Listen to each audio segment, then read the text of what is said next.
Hello everyone, yoga bye रचना शाह में आप सबका फिर से स्वागत है। आज का मेरा विषय है मेनोपॉज एंड एंड्रोपॉज। जैसे कि आप सब जानते हैं कि मेनोपॉज और एंड्रोपॉज और पीसीओडी पीसीओएस हमारे हार्मोन्स के रिलेटेड डिसीज़ है। जो भी कुछ हमारे इंटरनल हार्मोन्स होते हैं उसको अगर वो डिस्टर्ब होते हैं तो मेनोपॉज, एंड्रोपॉज, पीसीओडी और पीसीओएस होते हैं।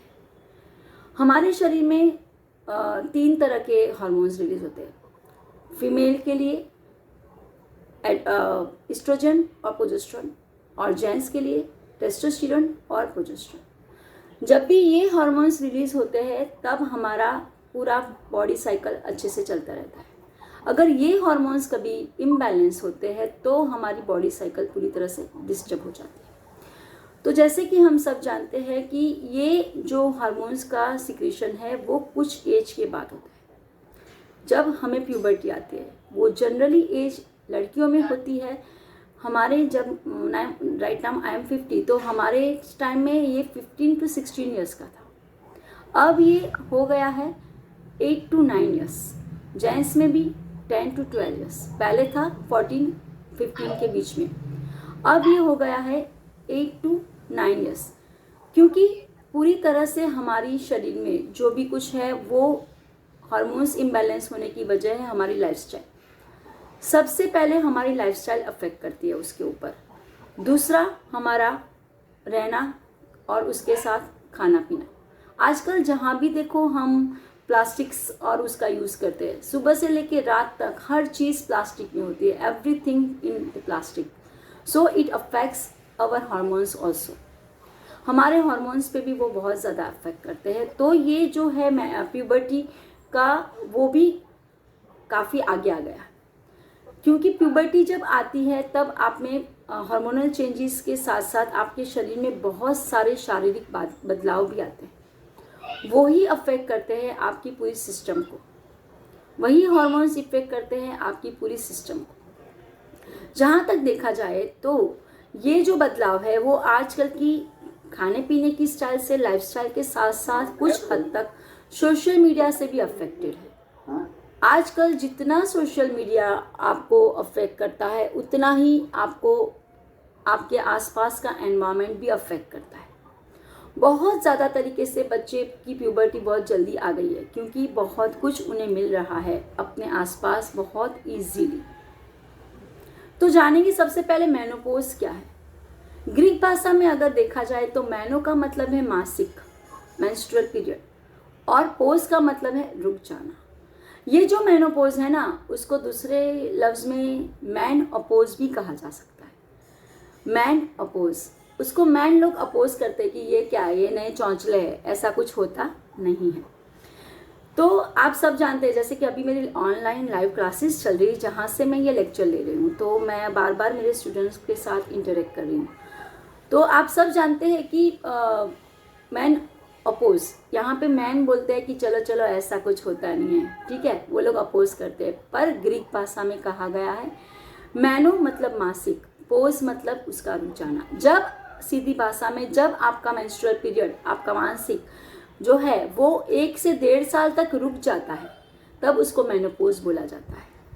मेनोपॉज के लिए जो हमारे गोनाड्स है उसको कंट्रोल करता है हमारे पिट्यूटरी ग्लैंड के पास थाइमस ग्लैंड है, वो उसको हैंडल करता है। वहाँ से FSH और LH नाम के कुछ स्राव रिलीज होते हैं, जो जिसका सीधा कनेक्शन थायराइड ग्लैंड से भी है। हार्मोन्स को इम्बैलेंस करने के लिए थायराइड ग्लैंड भी काफ़ी हद तक जिम्मेदार है, क्योंकि वो हमारे शरीर के मेटाबॉलिज्म को हैंडल करती है पूरी तरह से। तो जो गोनाड्स है वो हमारी पिट्यूटरी ग्लैंड के पास थाइमस ग्लैंड आती है, उसमें से वो स्त्राव होता है, उसके थ्रू ये होता है। आप कहेंगे आज से पहले तो कभी ये सुनने में आया नहीं आता है, क्योंकि पहले के ज़माने में क्या था, हम सब जॉइंट फैमिली में रहते थे। पूरा दिन घर में इतना काम रहता था, बच्चे इतने सारे होते थे, सब औरतें बिजी रहती थी। मेनोपॉज कब आके चला जाता था पता भी नहीं चलता। सेम थिंग एंड्रोपॉज में भी होता है। नॉट ओनली मेनोपॉज, जितने भी सिम्टम्स मैं मेनोपॉज के दिखा रही हूँ वो ज़्यादातर एंड्रोपॉज में होता है। लेडीज़ में आता है ये 40 के बीच में। अभी वो रेशियो आगे आ गया है, क्यों वो अभी बताती हूँ। और जेंट्स में वो 2 फेज में होता है। 51 to 55 andropause and 61 to 65, but symptoms are almost same. ये बात अलग है कि औरतें ज़्यादा लागनशील, ज़्यादा भावुक होती है, वो ज़्यादा इमोशनल होती है, तो उनमें वो दिखता है, वो दिखाती है, जेंट्स उसे दिखाते नहीं। वही सारे चेंजेस उनमें भी आते हैं, पर उनमें हमें दिखता नहीं है, क्योंकि they don't want to express their self, क्योंकि वो आना उनके लिए अपने क्या बोलते हैं पुरुषातन या फिर अपनी मैन ईगो के खिलाफ है कि मुझे ये होता है, वो नहीं एक्सेप्ट करते ये सब चीज़ें। अब ये क्यों होता है ये मैं आपको बताना चाहती हूँ कि ये इसलिए होता है कि अब के ज़माने में, उस टाइम में तो अगर लेडी पीरियड में होती थी ना तो भी उसके लिए इतना सारा काम रहता था, उसके लिए पीरियड्स में होती है तो भी कभी मतलब चद्दरें बना लेना, गोदड़ी उसको बोलते हैं ना, ओढ़ने की रजाई सिल लेना, और पता नहीं कितने सारे काम, उनको सोचने का समय ही नहीं मिलता था। और यहाँ पे आता है खाली दिमाग शैतान का घर। आजकल हम न्यूक्लियर फैमिली में रहते हैं, छोटा सा फैमिली, एक बच्चा, 2 बच्चे इनफ। सो हम फ्री हो गए मेंटली, तो हमें जो भी कुछ चेंजेस आते हैं हमारे शरीर में उसके हम फोकस करते हैं, हमारा ध्यान वहाँ पे बढ़ता है, तो हमें वो सब कुछ याद आता है, हाँ ये मेरे साथ हो रहा है, हाँ मेरे साथ हो रहा है। इसीलिए बहुत सारे रोग साइकोसोमेटिक है, बहुत सारे रोग साइकोसोमेटिक है। क्यों? यहाँ से उत्पन्न होते हैं, फिजिकली तो बाद में आते हैं, पहले मेंटली आते हैं। तो आजकल जब हम न्यूक्लियर फैमिली में रहते हैं तो हमारे शरीर में जितने भी बदलाव आते हैं उस पर हम फोकस करते हैं। दूसरी चीज़ ये कि न्यूक्लियर फैमिली में रहने के साथ साथ अकेलापन भी काफ़ी हद तक है। 2 तरह के अकेलेपन है। एक तो हम उस एज में होते हैं जहाँ पे हमारे बच्चे सेटल डाउन हो जाते हैं, तो हमें लगता है कि हम अकेले पड़ गए, वो हमारे साथ नहीं है। वहाँ से शुरू होता है वो मेनोपॉज का डिप्रेशन और सब चीज़ें। और दूसरा स्ट्रेस आता है कि दूसरी तरह का से वो पॉजिटिव स्ट्रेस था, बच्चे सेटल हो गए हैं, अकेलापन आ गया, तो स्ट्रेस के जो 2 प्रकार है उसमें से वो पॉजिटिव स्ट्रेस था। अब नेगेटिव स्ट्रेस, जहाँ पे आपको अपने बच्चों को सेटल डाउन करना होता है, उनकी पढ़ाई का खर्चा, उनको उनकी शादियाँ करवाने का टाइम, और हमारे घर में अगर इन लॉज है, कुछ रिस्पॉन्सिबिलिटीज़ है, तो उनको फोकस करने के लिए। तो ये सारी चीज़ें, दोनों स्ट्रेस है जो हमारे मेनोपॉज एंड्रोपॉज के ऊपर इफेक्ट करता है, हमारे हार्मोन्स पे इफेक्ट करता है। इसलिए वहाँ से ये शुरुआत होती है। जब हम पैदा होते हैं तो जैसे हमारे मैंने हमेशा बोलती हूँ प्राणायाम में कि सांस हमारी भगवान ने हमें दी हुई है, कि इतनी ही सांसें आपको मिली है, तो कुत्ते की तरह सांस लीजिए, जल्दी मर जाइए, कछुए की तरह सांस लीजिए, बहुत लंबा जिएंगे। तो हमेशा slow breathing, very slow breathing आपको लंबी और हेल्दी लाइफ देगा, क्योंकि ब्रीदिंग के साथ आप सब जानते हैं ऑक्सीजन पूरे बॉडी में जाता है, तो उसका इफेक्ट पूरे शरीर पे पड़ता है। पर अगर आप फास्ट ब्रीदिंग करते हो, आप अपने आप को हाइपर रखते हो बहुत ज़्यादा, तो बहुत ज़्यादा प्रॉब्लम हो सकती है आपके शारीरिक संतुलन में। तो सेम थिंग, जब लड़की पैदा होती है तो भगवान उसके शरीर में स्त्री बीज गिनती के दे के ही भेजता है। आपके बर्थ के टाइम से ही आपकी ओवरीज में आपके स्त्री बीज, मतलब जो भी कुछ है आपके अंडकोश में, अंड बीज, वो आपको गिनती के मिले हुए थे आपकी ओवरीज में। तो आप ये समझ लीजिए कि जितनी जल्दी आप पीरियड्स में होना शुरू होती है, जितनी जल्दी आपकी प्यूबर्टी शुरू होती है, उतनी जल्दी आपका मेनोपॉज, आजकल 30 to 35 की एज में मेनोपॉजल पीरियड्स शुरू हो जाते हैं। मेनोपॉज के 3 वो है स्टेप्स है। फर्स्ट वन इज पेरीमेनोपॉज या प्री मेनोपॉज जिसको बोलते हैं, जहाँ पे आपके मासिक के गड़बड़ होने की शुरुआत हो जाती है, अनियमित हो जाता है, लंबा हो जाता है, किसी का छोटा हो जाता है, किसी का ड्यूरेशन बढ़ जाता है, मेंस्ट्रुअल पीरियड का ड्यूरेशन बढ़ना, कम होना, पीरियड्स में ब्लीडिंग का कम होना, ज़्यादा होना, और ये सारी चीज़ें, तो ये शुरुआत हो जाती है प्री मेनोपॉज। मेनोपॉज मतलब मैंने जैसे बोला 1-1.5 साल तक आपको पीरियड्स नहीं आते हैं, दैट इज मेनोपॉजल पीरियड। और उसके बाद की जो लाइफ होती है आपकी, that is post menopause. Menopause आ जाने के बाद भी वही सारे symptoms every time, every month हर एक वुमन को आते हैं, हर एक जेंट्स को आते हैं, उसको बोलते हैं पोस्ट मेनोपॉज या पोस्ट एंडोपॉज सिस्टम। तो भगवान ने हमें जो हमारी स्त्री बीज या शुक्राणु अनलिमिटेड है, वो बनते ही रहते हैं और उनकी एज होती है 51 to 55 एंड 61 to 65 थोड़ा डाउन होने की, बाकी उनमें कोई कभी कमी नहीं आती है। लेडी को भगवान भेजता है अंदर ही और उतने ही बीज होते हैं। तो जितनी जल्दी आप पीरियड्स में आते हैं उतनी जल्दी ही आपका मेनोपॉज शुरू हो जाता है। तो अब अपने आप को आपको कैसे मैनेज करना है, क्या कैरेक्टरिस्टिक्स है मेनोपॉज एंड्रोपॉज के, और same thing will be PCOD PCOS. Almost सारे सिम्टम्स सेम है क्योंकि वो भी रिलेटेड है रिप्रोडक्टिव सिस्टम के साथ, ओवरीज के साथ, आपके गर्भाशय के साथ। जब ओवरीज होती है हमारी डो अंडपिंड, वहाँ से जहाँ से अंडकोश निकलते हैं, बीज निकलते हैं, वो गर्भाशय में आते हैं, वो 14 डेज का ओवल्यूशन पीरियड होता है, हम सब जानते हैं।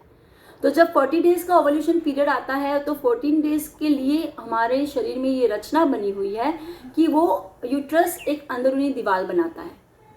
और जब वहाँ पे ओवल्यूशन पीरियड होने के साथ फर्टिलाइजेशन नहीं होता है, तब अंड बीज के साथ शुक्राणु नहीं मिलते हैं, तब वो दीवार टूट जाती है और जो हमें रक्त बहाव होता है दैट इज मेंस्ट्रुअल पीरियड।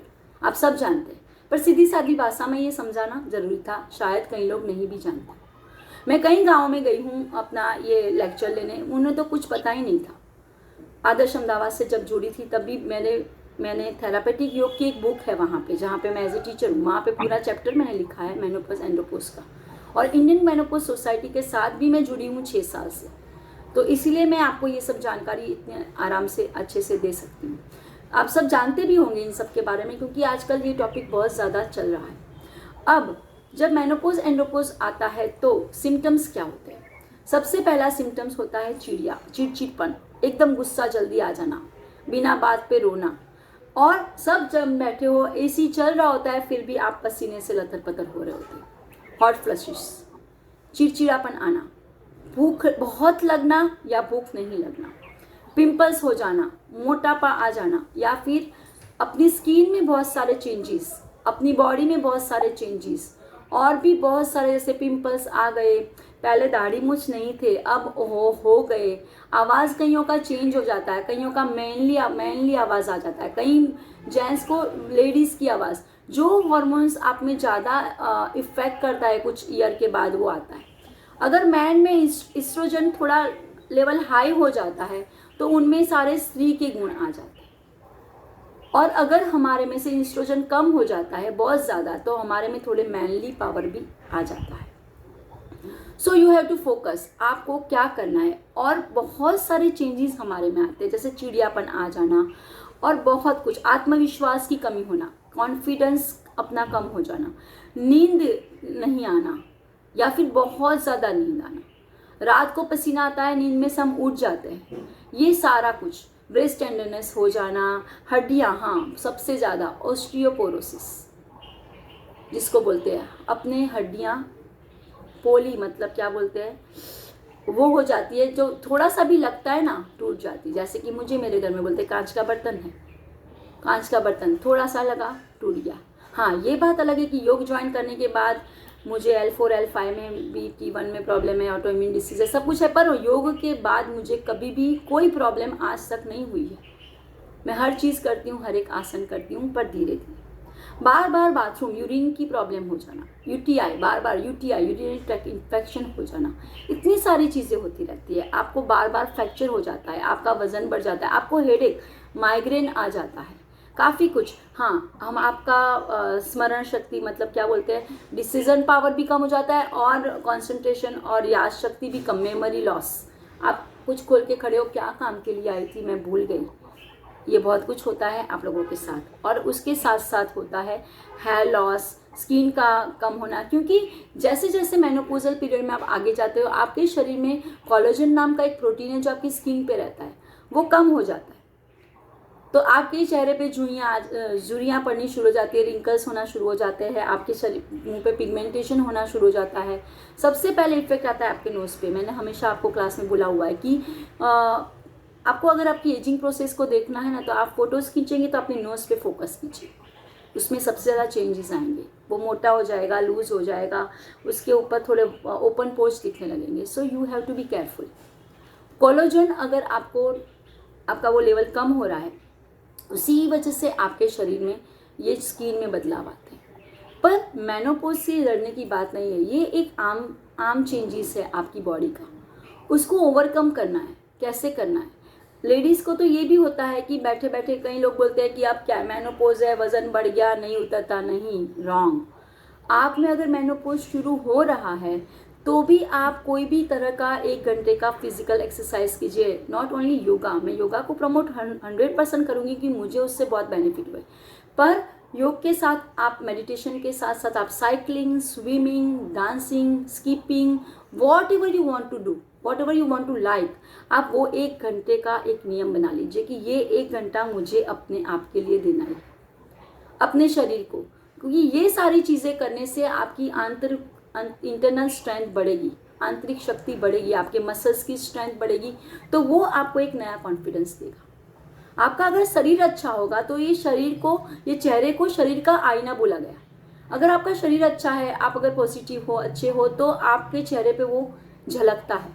तो हमेशा से याद रखिए, कुछ ना कुछ 1 घंटा कीजिए।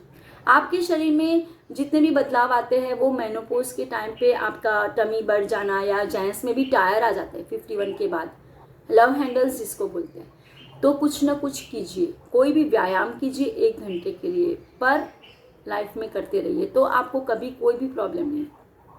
ये शुरुआत कीजिए 30 की एज से। मेरी क्लास में जब यंग जनरेशन मेरे साथ जुड़ती है तो मैं बहुत खुश होती हूँ, क्योंकि लेट में तो सब ठोकरें खाते तो सब संभलते हैं, पर ठोकर खाने से पहले ही संभल जाते हैं तो उनकी लाइफ में कोई प्रॉब्लम बाद में आती ही नहीं, फिजिकली नहीं, और फिजिकली नहीं है तो मेंटली भी नहीं। सो मेनोपॉज में डरने की बात नहीं है। आजकल सब वेट बढ़ जाता है तो बैरिएट्रिक सर्जरी भी करवाते हैं, कई लोग हार्मोन्स थेरापी भी लेते हैं, पर हार्मोनल थेरापी को मैं यहाँ पे नहीं मानती, क्योंकि वो अगर आप लेते हो तो आपके शरीर में कई सारे ऐसे चेंजेस आते हैं जो आपके लिए अच्छे नहीं हैं। हर दवाई की एक साइड इफेक्ट्स है, पर योगा की साइड इफेक्ट है वेट लॉस।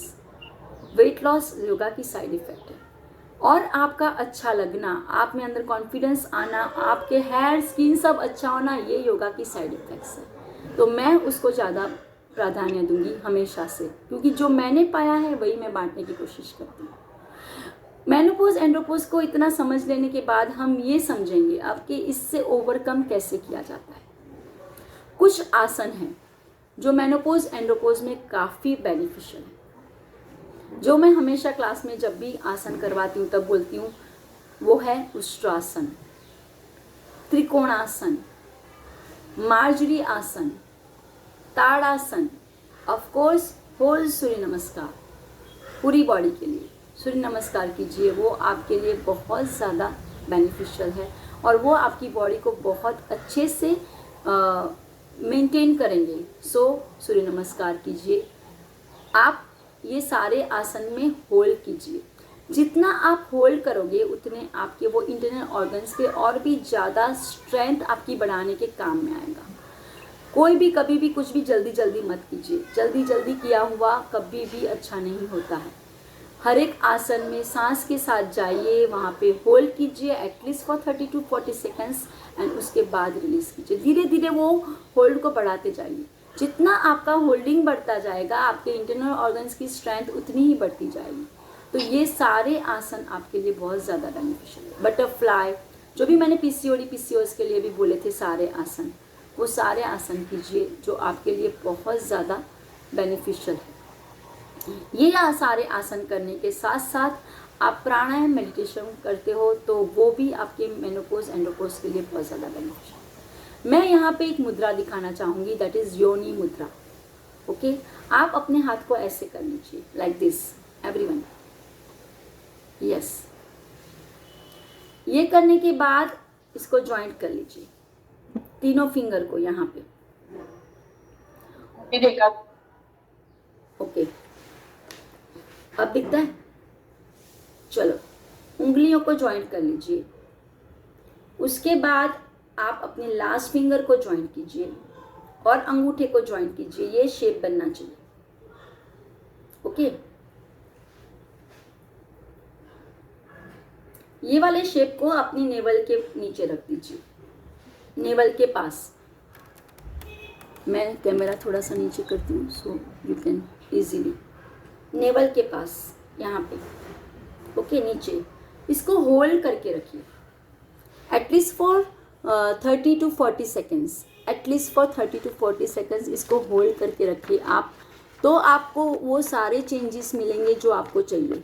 आंखें बंद करके उसको पहले होल्ड कीजिए, तो काफ़ी चेंजेस उनके शरीर में आते हैं। तो यहाँ पे जो वुमन होती है वो अपने शरीर में ये बदलाव नहीं सहन कर पाती, तो भी वो काफ़ी हद तक डिप्रेशन में या इन्फिराइटी में चली जाती है, तो भी मेनोपॉज के सारे प्रॉब्लम्स उसको ज़्यादा अफेक्ट करते हैं। ये जो है हॉट फ्लैशेस आना और कई सारी ऐसी जगहों पे बाल आ जाते हैं, मतलब हेयर आ जाते हैं, हेयर ग्रो होना, ये सारी चीज़ें उन्हें काफ़ी हद तक अपने आप से दूर कर देती है। तो मैं जैसे हमेशा क्लास में बोलती हूँ कि always in the morning say yourself, अपने आप से कहिए you are the best, you are the best, no one can beat you. आप सुंदर हो, आप अच्छे हो, हमेशा अपने आप में कॉन्फिडेंस बनाए रखिए। एवरी डे मॉर्निंग अपने आप को मोटिवेट कीजिए। अपने आप को मोटिवेट करने से ज़्यादा कुछ नहीं है, कोई नहीं आएगा आपको मोटिवेट करने के लिए। अपने self motivation is the best motivation. कीजिए अपने आप को मोटिवेट कि हाँ भाई, मैं तो अच्छी हूँ, मुझे तो सब कुछ, हाँ कॉन्फिडेंट आना ज़रूरी है, ओवर कॉन्फिडेंस भी नहीं आना चाहिए। ये सारे जो हार्मोन्स आपकी बॉडी में इम्बैलेंस होते हैं उसको हार्मोन थेरेपी से भी ठीक किया जा सकता है। यही पीरियड है जहाँ से diabetes, high BP, heart attack, ये सारी चीज़ें शुरू हो जाती हैं। अब आप फोकस करना, ऐसे बोला जाता है ना कि 1 में प्रवेश किया, 51, 51। जेंट्स के लिए बहुत ज़्यादा सब बोलते हैं कि 1 में आए तो केयर करनी है, क्योंकि उसी जगह पे ये चेंजेस आते हैं। डायबिटीज़, हार्ट अटैक और बीपी, ये सारा शूट होता है इस एज में। क्यों? आपके शरीर का जो हार्मोन्स है वो इम्बैलेंस हो रहा है, तो उसका असर आपकी सारी बॉडी पे, और जो लाइफस्टाइल अब तक आप जी रहे उसको कूल डाउन कीजिए। इसीलिए वानप्रस्थाश्रम बोला गया है। हमारे वेद में जो 4 आश्रम है, बालकाश्रम, उसके साथ युवान में, और फिर आता है वानप्रस्थाश्रम 3rd नंबर पे। तो वानप्रस्थाश्रम में आपको वानप्रस्थाश्रम, उसमें आपको वो करना पड़ता है, अपने आप को सब छोड़ के जाना पड़ता है। तो यहाँ पे भी आपको कुछ छोड़ना है, कुछ अपनी आदतें बदलनी है। Early to bed, early to rise, healthy wealthy and wise. जल्दी सो जाइए, जल्दी उठिए, प्राणायाम, मेडिटेशन, योग, जो भी कुछ एक्सरसाइज कीजिए, अपनी लाइफस्टाइल को थोड़ा चेंज कीजिए। अगर आपको ये सारे सिम्टम्स नहीं लेने हैं, पीसीओडी, पीसीओएस भी उसी का एक प्रकार है। जो हार्मोन्स आपके इम्बैलेंस हो रहे हैं वो थोड़ा अर्ली होते हैं। पहले क्या था कि 21, 22 तक शादियां हो जाती थी। अब कैरियर ओरिएंटेड हो गए सब, तो शादियां ही 25, 26, 27 साल में होती है, फिर they are planning for something. तो इसलिए आजकल इतने सारे आईवीएफ सेंटर बहुत अच्छे से कार्य कर रहे हैं, क्योंकि 25 के बाद तो आपका शरीर धीरे धीरे डाउन होता है। जितने भी आपके शरीर में विटामिन, मिनरल्स है, हार्मोन्स है, वो सब धीरे धीरे उसका सिक्रीशन कम हो जाता है, तो आप में आपकी फर्टिलिटी भी कम हो जाती है। इसलिए आजकल आईवीएफ सेंटर बहुत सारे चले गए। तो पीसीओडी, पीसीओएस भी उसी की एक साइड इफेक्ट है, क्योंकि जब आप ये सब करते हो, लाइफस्टाइल अपनी बिंदास रखी है, और आप लेट शादी करते हो, लेट बच्चे के लिए प्लान करते हो, तो आपके शरीर में जो हार्मोन्स का बैलेंस है वो गड़बड़ हो जाता है। तो लेट एज में आप ये सब नहीं कर सकते हो, तो वहाँ से स्ट्रेस की शुरुआत होती है। सो बी केयरफुल। ये सारे सिम्टम्स उसी टाइम भी आते हैं। तो करना क्या है, आपको अपनी लाइफस्टाइल में कुछ चेंजेस लाने हैं। खाने पीने की आपकी जो भी कुछ थोड़ी बहुत स्टाइल है उसको आपको थोड़ा बहुत चेंज करना है, मेंटेन करना है। अच्छा खाइए और अच्छी अच्छी चीज़ें आप कीजिए, उसको मेंटेन कीजिए। जो योनि मुद्रा मैंने बताई है वो आपको एवरीडे करनी है। खाने में क्या करना है, आपको कुछ विटामिन्स और प्रोटीन्स जिसमें से ज़्यादा मिले वो सब चीज़ें लेनी है। मैंने आसन प्राणायाम भी बताया आपको, उसको आपको फॉलो करते रहना है, सारे आसन प्राणायाम को। और खाने में क्या चेंज करना है आपको, जहाँ से आपको सारे तरह के प्रोटीन्स और विटामिन्स मिले वो लीजिए। जैसे मैंने आप लोगों को बताया हुआ है क्लास में कि सनफ्लावर सीड्स, जिसमें से आपको ऑयल मिलता है, जो विटामिन ई की तरह, जो आपकी पूरी बॉडी के जोड़ जितने भी है उसको बैलेंस रखता है। क्योंकि मेनोपॉज लेके आता है सारे आइटिस, आर्थराइटिस, साइनोटाइसिस, साराइटिस, दर्द जहाँ पे होते हैं वो सारे। दूसरा ऑस्टियोपोरोसिस, अपनी हड्डियाँ पोली हो जाना। मैंने बोला ना पहले भी कि थोड़ा सा लगता है और फ्रैक्चर हो जाता है, कांच का बर्तन जैसे मैं हूँ। अभी नहीं हूँ योगा की वजह से 5-6 साल से, पर पहले थी। तो कहते हैं कि अपनी हड्डियाँ पोली हो जाती है, अंदर से खाली हो जाती है, वो बरड़ हो जाती है कड़क एकदम, तो वो बार बार टूट जाती है जब भी ये हड्डियों की प्रॉब्लम होती है। तो उसको वो भी ना हो, उसके लिए मैंने 5 सीड बोले हुए आप लोगों को। That is sunflower oil, sunflower seed for oiling your body, vitamin E, pumpkin seeds for zinc, जैसे कि मैंने क्लास में हमेशा बोलती हूँ। चिया सीड्स है जो आपको वेट लॉस के लिए काम में आता है। फ्लैक्स सीड है जिसमें से ओमेगा 3 फैटी एसिड मिलता है। And the fifth one is white sesame seeds, जो कैल्शियम का भरपूर भंडार है, जो हड्डियों को बरकरार रखने के लिए बहुत ज़्यादा अच्छा है। तो ऐसी कुछ चीज़ें लीजिए जो आपकी पूरे दिन का एक शेड्यूल बन जाए। विटामिन ई लीजिए जो आपकी स्किन को और हेयर को बहुत अच्छा रखता है। दैट इज़ फ्रॉम बादाम, अखरोट, वॉलनट, ओके, एंड आलमंड। उसके बाद आप ये ले सकते हो अपने लिए जिंक के लिए। मैंने हमेशा से बोला है पम्पकिन सीड्स, जो आपके हेयर की क्वालिटी को बरकरार रखता है, क्योंकि आपके बाल अच्छे होंगे, आपका चेहरा अच्छा दिखेगा, तो आप में कॉन्फिडेंस भी बना रहेगा। दूसरी, हाँ, हेल्दी बॉडी का तो बात अलग ही है, पर ये मैं लुक की बात कर रही हूँ, क्योंकि लुक मैटर करता है थोड़ा बहुत। क्योंकि अगर आप कॉन्फिडेंस दिखना चाहते हो, तो आप खुद में अपना कॉन्फिडेंस जगाना चाहते हो, तो आपकी बॉडी काफ़ी हद तक इफेक्ट करती है इसको। उसके बाद आपको लेना है ब्रोकली, कॉलीफ्लावर, गाजर। ये सब आपको देता है एस्ट्रोजन लेवल, आपके बॉडी में बढ़ाता है, तो उसको लीजिए। दालें साली पल्सीज, वेट लॉस करना है तो आप पल्सीज पे फोकस कीजिए, स्प्राउटेड और पल्सीज पे, क्योंकि वो जब पचने के लिए ज़्यादा टाइम लेता है, तो उसको लीजिए ज़्यादा, तो आपके शरीर को काम करना पड़ेगा। राइस की चीज़ें ज़्यादा लोगे ना तो वो जल्दी पच जाती है, वो जल्दी डाइजेस्ट हो जाती है, शरीर को ज़्यादा मेहनत नहीं करनी पड़ती है। हाँ, अगर राइस पसंद हो तो उसमें बहुत सारे वेजिटेबल्स डालने के बाद राइस बनाइए, तो वो आपके लिए बहुत ज़्यादा बेनिफिशियल है। जेंट्स के बारे में बोलना चाहूँगी, उनको दाड़म बहुत सारा दीजिए, पोमोग्रेनेट उनके लिए बहुत अच्छा है। और सारे बीन्स की जो सब्जियां होती है, जितने भी गुजराती में बोलते हैं चौड़ी, फणसी, बालोड़, पापड़ी, जो बीन्स होते हैं वो उनके लिए बहुत ज़्यादा बेनिफिशियल है। पर वो जो है वो सुबह खाने चाहिए, दोपहर के बाद बीन्स नहीं खा सकते, वो वात को बढ़ाते हैं, वात प्रकृति को बढ़ाते हैं। 3 प्रकृति क्या होती है वो भी मैंने बहुत सारे वीडियो रखे हैं, आप उसको भी फॉलो कर सकते हो। वात, पित्त और कफ क्या है, उसके लिए क्या करना चाहिए। कुछ खाने में ये भी ध्यान रखना है कि आयरन की चीज़ें हमें ज़्यादा खानी चाहिए। खजूर है, ड्राई फ्रूट्स में जो भी कुछ हमें मिलता है वो सारा बीट खाना चाहिए। राजगिरा को लीजिए जो होल सुपर फूड में आता है, उसको खाइए। अमरगंथ जिसको बोलते हैं मेरे ख्याल से, वो खाइए, उससे भी बहुत ज़्यादा आपको मिलता है खाने की चीज़ें में से, आपको सब कुछ। तिल मैंने बोला कैल्शियम के लिए।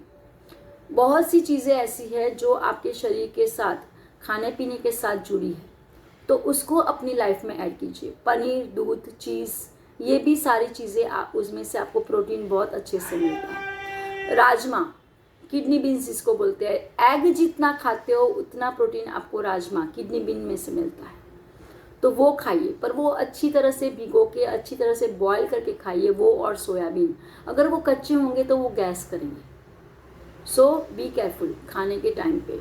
और ये सारी चीज़ें आप 12 बजने से पहले खाइए, क्योंकि जैसे ही दिन ढलेगा आपके शरीर की पाचन शक्ति कम हो जाती है, तो हमेशा से आपका डाइजेस्टिव सिस्टम थोड़ा स्लो डाउन हो जाता है, तो उस टाइम फिर आपका खाने पाचन शक्ति कम होने से वजह से वो सारे गैस और एसिडिटी और बहुत कुछ हो जाता है। ब्लोटिंग आता है, सबसे बड़ी अफेक्ट होता है हमारे बॉडी को ब्लोटिंग।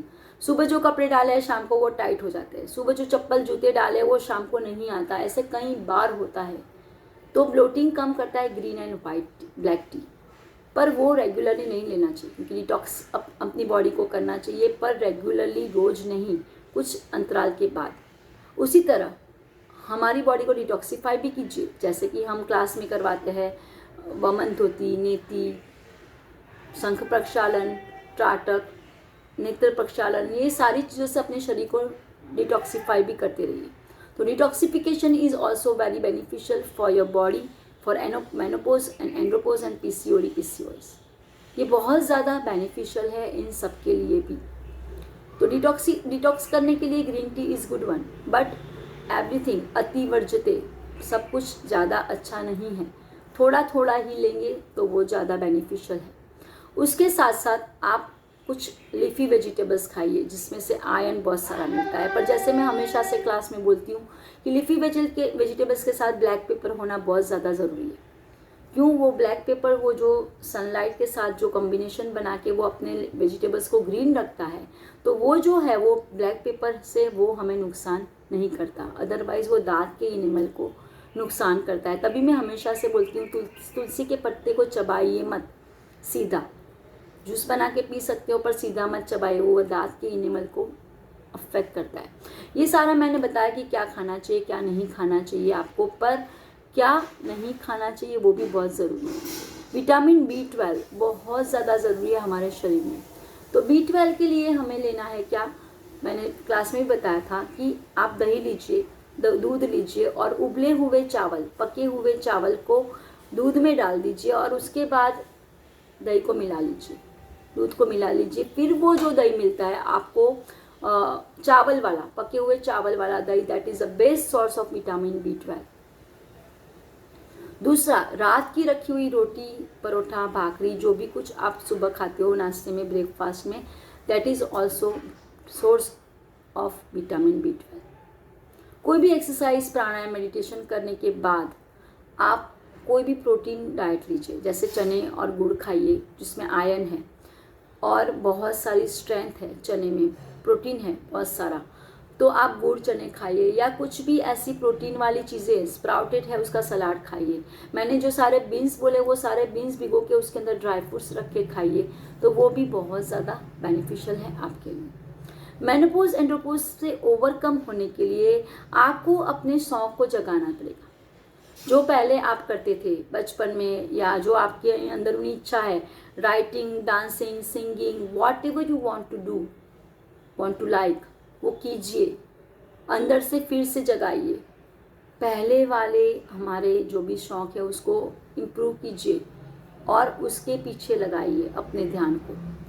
राइट ब्रेन को एक्टिव करने वाली गेम्स खेलिए जो ज़्यादातर न्यूमेरिकल होती है, सुडोकू जिसको बोलते हैं, और बहुत सारी ऐसी गेम्स है, बोर्ड गेम है जो न्यूमेरिकल के साथ जुड़ी हुई है। तो न्यूमेरिकल कैलकुलेशन जहाँ पे आता है वहाँ पे आपका राइट ब्रेन एक्टिव होता है, और जितना आपका राइट ब्रेन एक्टिव होगा आप इमोशनल उतने कम होंगे, और जितने इमोशंस ज़्यादा होंगे उतना मेनोपॉज एंड्रोपोज ज़्यादा इफेक्ट करता है। तो राइट ब्रेन को एक्टिवेट करने के लिए बहुत सारी पजल्स गेम, बहुत सारी न्यूमेरिकल जहाँ पे आप अपने आप को एंगेज कर सकते हो, ऐसी गेम्स खेलिए, पढ़िए ऐसा कुछ, तो आपका ध्यान बटेगा, आपका राइट ब्रेन एक्टिवेट होगा। गेम नहीं, इवन आप कुछ भी बना भी सकते हो, टूटे फीटों में से कुछ नई चीज़ बनाइए जहाँ पे आपको आपके दिमाग को लगाना पड़े, ऐसी चीज़ें कीजिए तो जहाँ पे आपको सोचना पड़े कि हाँ अब क्या। क्रिएटिविटी को बढ़ाइए, आपके शरीर में जितने भी आपके दिमाग में जो भी क्रिएटिविटी के विचार आते हैं तो उसको, क्रिएशन को आप अप्लाई कीजिए, बनाइए, तो भी आपको मेनोपॉज एंड्रोपोज में बहुत ज़्यादा बेनिफिट मिलेगा। नहीं क्या खाना चाहिए, प्रोसेस फूड, शुगर, ब्रेड, ये सबको पता है, अल्कोहल, कॉफ़ी की बहुत आदत होती है लोगों को। आजकल तो शौक के लिए ब्लैक कॉफ़ी पीते हैं, सादी दूध वाली भी नहीं। Coffee is not good for anything else, क्योंकि कैफ़ीन है उसमें, बहुत ज़्यादा नुकसान करता है। हाँ, बोलने वाले ये भी बोलेंगे चाय में भी है, चाय में है पर वो टैनिन इतना नुकसान नहीं करता जितना कैफ़ीन करता है। तो कॉफ़ी का यूज़ भी थोड़ा कम कीजिए। बहुत ज़्यादा नमक वाला, बहुत ज़्यादा चटाकेदार खाना और बहुत सारी ऐसी चीज़ें हैं जो हमारे शरीर को नुकसान करती है, उसको छोड़ दीजिए। 1 घंटा कुछ ना कुछ कीजिए, पेप टेस्ट करवाते रहिए, जो आपकी वजाइना को वहाँ से जो वाइट वाटर होता है उस पे से होता है, अंदर से वो लोग लेते हैं, और वाइट वाटर डिस्चार्ज और ये सारा प्रॉब्लम है, उसके लिए मैंने बंद बोला हुआ है, बंद कीजिए, पानी में बैठ के मूल बंद, तो वाइट वाटर डिस्चार्ज की प्रॉब्लम है, ल्यूकेरिया की, वो भी आपको कम हो जाएगी। उससे भी ज़्यादा आपको हमेशा मेमोग्राफ कराना चाहिए, मेमोग्राफी करवाइए, क्योंकि ब्रेस्ट टेंडरनेस, क्योंकि ब्रेस्ट कैंसर और वजाइनल कैंसर भी मेनोपॉज एंड्रोपोज के बाद बहुत सारा सुनने में आता है, तो उसको भी आप ओवरकम कर सकते हो अपने सारे बंद के थ्रू और सारी एक्सरसाइज के थ्रू। और मेमोग्राफी भी बार बार करवाते रहिए, साल में एक बार तो कम से कम 45 के बाद पेप टेस्ट के साथ, वो भी बहुत ज़्यादा ज़रूरी है। स्विमिंग इज़ ऑल्सो सबसे बेस्ट एक्सरसाइज, क्योंकि स्विमिंग में सारे जोड़ों की जकड़न जो होती है वो निकल जाती है, जो जॉइंट का जो घसारा जिसको बोलते हैं वो नहीं आता है, वो स्ट्रेंथ आपकी बढ़ जाती है। तो आपको ये सब कुछ करवाना चाहिए। आर्थराइटिस और ये सब कुछ भी आपको बहुत होता है, तो मैंने उसके लिए बोला आपको गुड़, चने और खजूर को खाइए, डेट्स को खाइए। वरना मेनोपॉज क्या है? मेनोपॉज एक अल्प विराम है, पोज है।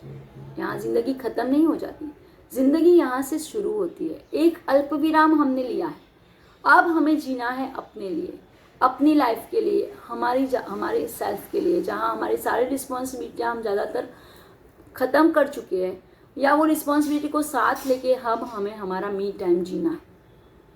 तो ही मेनोपॉज एक पॉज बन के रहेगा, अल्प विराम बन के रहेगा, नहीं तो वो आपकी ज़िंदगी को वहीं पे ख़त्म कर देगा। So stay healthy, B with your self, अपने साथ रहिए, अपने साथ जिए, अपने हर एक शौक को उजागर कीजिए और मेनोपॉज को बोल दीजिए बाय बाय।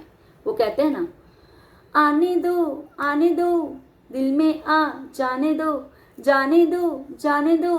कह दो घबराहट को बाय बाय। और क्या कहना है? लव यू जिंदगी। सो योगा बाय रचना सा के साथ जुड़ने के लिए आप सबका बहुत बहुत शुक्रिया। मिलेंगे नेक्स्ट वीडियो के साथ, और फॉलो करते रहिए, सब्सक्राइब कीजिए अगर आपको पसंद आए मेरे सारे वीडियो। वात, पित्त और कफ के लिए भी बहुत सारे वीडियो मैंने बनाए हैं और रखे हुए हैं। और अपनी सुंदरता का, अपने बालों का और अपनी स्किन का, अपनी सेहत का अच्छा ख्याल रखना है, सारे रोग के ओवरकम होना है और अपने आप में एक नया कॉन्फिडेंस जगाना है। तो जुड़िए योगा बाय रचना के साथ। Thank you so much.